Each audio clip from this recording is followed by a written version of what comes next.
स्वागत है दोस्तों आपका हमारे यूट्यूब चैनल जॉब सर्चिंग में। अगर आपने अभी तक हमारे चैनल को सब्सक्राइब नहीं किया तो जल्दी से सब्सक्राइब कर लीजिए ताकि आपको हर लेटेस्ट अपडेट मिल सके। हमारा आज का टॉपिक है महाराष्ट्र का चुनाव।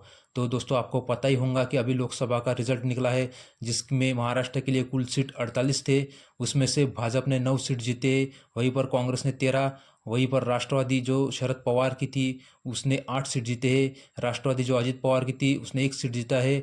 शिवसेना जो उद्धव ठाकरे का था उसने 9 सीट जीते हैं। शिवसेना जो एकनाथ शिंदे का था उसने 7 सीट जीते, और अपक्ष उम्मीदवार जो है वो 1 निकल के आए। वहीं पर अगर हम बात करें महायुति की, तो महायुति को 17 सीट मिले हैं और महाविकास आघाड़ी को 30 सीट मिले हैं। बहुजन वंचित आघाड़ी का वहाँ पर एक भी सीट चुन के नहीं आया है। वहीं पर अपक्ष यानी इतर 1 सीट। आपको पता ही होगा दोस्तों, जो शरद पवार थे, राष्ट्रवादी पवार, जिनके और अजित पवार के बीच थोड़ा झगड़ा हुआ, इसी वजह से राष्ट्रवादी में अलग अलग होके एक शरद पवार और एक अजित पवार ऐसे 2 राष्ट्रवादी हुए। उसमें से शरद पवार जिनके राष्ट्रवादी को 8 सीट मिले, वहाँ पर अजित पवार जिनके राष्ट्रवादी को 1 ही सीट मिली।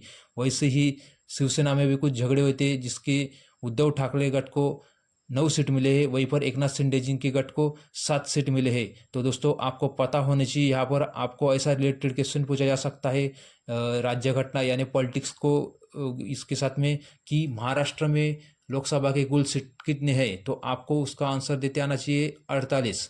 वहीं पर ऐसा भी प्रश्न पूछा जाएगा कि महाराष्ट्र में भाजपा ने 9 सीट जीते, कांग्रेस ने 13 जीते, शिवसेना ने 7 जीते, इनमें से कौनता सेंटेंस बराबर है, तो आपको इसका भी आंसर आना चाहिए दोस्तों। वहीं पर ऐसा भी पूछा जा सकता है कि महायुति के महाराष्ट्र में 17 सीट आए, वहीं पर महाविकास आघाड़ी के 30 सीट आए, तो आपको इसमें से भी पूछा जा सकता है। तो दोस्तों आपको पता ही होगा, कौन सी भी एग्ज़ाम रहो तो इलेक्शन पर प्रश्न आता ही यानी आता ही है। उस हिसाब से अभी जो लोकसभा का रिजल्ट निकला है उससे आपको पूरा रट लेना चाहिए, ताकि आपको अगर इलेक्शन के बारे में कोई भी प्रश्न पूछ जाए तो आपको उसका आंसर आना चाहिए।